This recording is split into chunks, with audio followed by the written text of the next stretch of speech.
MLC ఎన్నికల ప్రచారానికి తుది గడువు సమీపిస్తుండటంతో ప్రచారంలో హోరు కనిపిస్తోంది. తమ అభ్యర్థిని గెలిపించాలంటూ పట్టభద్రులు, ఉపాధ్యాయులకు రాజకీయ పార్టీలు కోరుతున్నాయి. సగటున నెలకు 5,000 పైచీలకు ఉద్యోగాలిచ్చామని అధికార పార్టీ నేతలు చెబుతుండగా జాబ్ క్యాలెండర్, నిరుద్యోగ భృతి ఊసెత్తట్లేదని కమలదళం విమర్శలు గుప్పిస్తోంది. ఈ నెల 27న రాష్ట్రంలో జరగనున్న ఎమ్మెల్సీ ఎన్నికలకు ప్రచారం వేడెక్కుతోంది. ఆయా నియోజకవర్గాల పరిధిలో పట్టభద్రులు, ఉపాధ్యాయులతో రాజకీయ పార్టీలు జోరుగా ఆత్మీయ సమ్మేళనాలు నిర్వహిస్తున్నాయి. రాష్ట్ర ఆర్థిక పరిస్థితి బాగా లేకున్నా ఒక్కొక్కటిగా హామీలు అమలు చేస్తున్నామని మంత్రి పొన్నం ప్రభాకర్ వెల్లడించారు. సిద్దిపేట జిల్లా హుస్నాబాద్ లో పట్టభద్రులతో మంత్రి పొన్నం సమావేశమయ్యారు. గతంలో చాలా చెల్లని ఓట్లు వచ్చాయన్న ఆయన గందరగోళానికి గురికావద్దన్నారు. మండలి ఎన్నికల్లో బీజేపీకి లబ్ధి చేకూర్చేందుకే బీఆర్ఎస్ అభ్యర్థిని పెట్టలేదని కరీంనగర్లో మంత్రి శ్రీధర్ బాబు విమర్శించారు.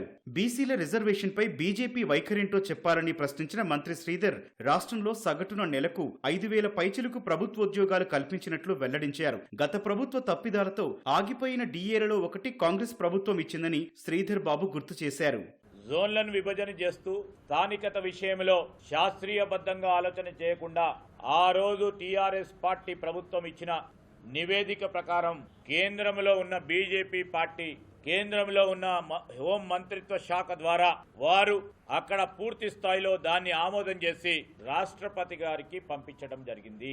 ఇప్పుడు బీజేపీ 317 పరంగా పోరాటం చేస్తామని చెప్తా ఉన్నారు. 10 సంవత్సరాల కాలం పాటు ఉపాధ్యాయులకు సంబంధించిన రిక్రూట్మెంట్ విషయంలో నిద్రపోయి బీజేపీ కానీ బీఆర్ఎస్ కానీ మాకు ఉన్న చిత్తశుద్ధిపై ప్రజల్లో అనుమానాలు తీసుకొచ్చడానికి ప్రయత్నం చేశారు. మేము డిఎస్సిని ప్రకటించి ట్రాన్స్పరెంట్ గా డిఎస్సి ఎగ్జామ్స్ నిర్వహించి 10,000 పైచిలకు టీచర్ ఉద్యోగాల నియామకాలు జరిగినాయి. రాష్ట్ర ఖజానా బాగాలేదు వాస్తవంగా, లేకపోతే ఇంకా చాలా స్పీడ్ ఉరికిస్తుంటివి. ఫైనాన్షియల్ పరిస్థితి అందరికీ కొంత రాజకీయ అవగాహన వాళ్ళకి తెలుసు. బిల్లులు ఎట్లా ఇబ్బంది అవుతున్నాయి, పేమెంట్ ఎట్లా పరిచయం అవుతుంది, వర్క్స్ కొంత మందకొడిగా జరిగే పరిస్థితి ఉన్నప్పటికీ కూడా మనకు కళ్ళ ముందర కనబడేట్టుగా ప్రతి గ్రామంలో ఏదో ఒక కార్యక్రమంతో మనం కొనసాగిస్తున్నాం. ఇవాళ ఇన్ని కార్యక్రమాలు టీఆర్ఎస్ పార్టీ కార్యక్రమాలను కొనసాగిస్తూనే మనం కొత్త కార్యక్రమాలు చేస్తా ఉన్నాం. కాబట్టి ఎక్కడ కూడా ఇంత ఇష్యూ లేకుండా దయచేసి నేను మళ్ళీ మీ అందరికీ కూడా కోరుతా ఉన్నా, 1% కూడా డివియేషన్ లేకుండా జరపండి. స్థానిక సంస్థల ఎన్నికల్లో బీసీలకు 42% రిజర్వేషన్లు కల్పిస్తేనే కేంద్రం సమర్థిస్తుందని బీజేపీ నేతలు పునరుద్ఘాటించారు. నిజామాబాద్ లో ఉపాధ్యాయులతో సమావేశమైన ఎంపీ అరవింద్ కాంగ్రెస్, బీఆర్ఎస్ వైఫల్యాలను గుర్తు చేశారు. రాష్ట్ర సర్కారు అప్పుల కోసం లేఖలు రాసేందుకే ప్రత్యేకంగా టాస్క్ ఫోర్స్ ఏర్పాటు చేసిందని కేంద్ర మంత్రి కిషన్ రెడ్డి విమర్శించారు. ఆదిలాబాద్ లో ప్రచారం నిర్వహించిన కిషన్ రెడ్డి కులగణన రీసర్వే చేయాలని డిమాండ్ చేశారు. కనీసం ఇచ్చిన హామీలలో 20% అమలు చేయకుండా సవాళ్లు విసురుతున్నారని ఎద్దేవా చేశారు. కేసీఆర్ యొక్క అనాలోచితమైనటువంటి ద్వంద్వ విధానాల కారణంగా ఆయన 8 లక్షల కోట్ల రూపాయలు అప్పు చేశారు. తెలంగాణ ప్రజల మీద భారం వేశారు.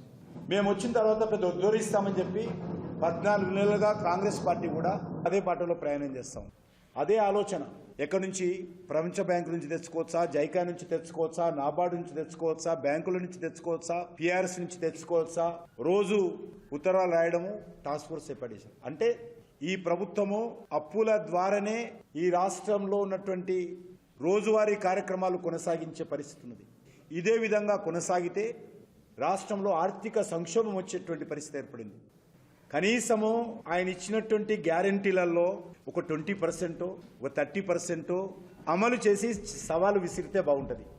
ఏమీ చేయకుండా నా దగ్గరికి చర్చకు వచ్చి నోరు ఎల్లబెట్టాల్సిన పరిస్థితి వస్తుంది. ఉపాధ్యాయుల సమస్యలను తెలిసిన వారిని టీచర్ల ఎమ్మెల్సీగా ఎన్నుకోవాలని ఆచార్య కోదండరాం విజ్ఞప్తి చేశారు. సిద్దిపేటలో ప్రచారంలో పాల్గొన్న కోదండరాం తెలంగాణ జనసమితి తరపున వై అశోక్ కుమార్ కు మద్దతిస్తున్నట్లు వెల్లడించారు.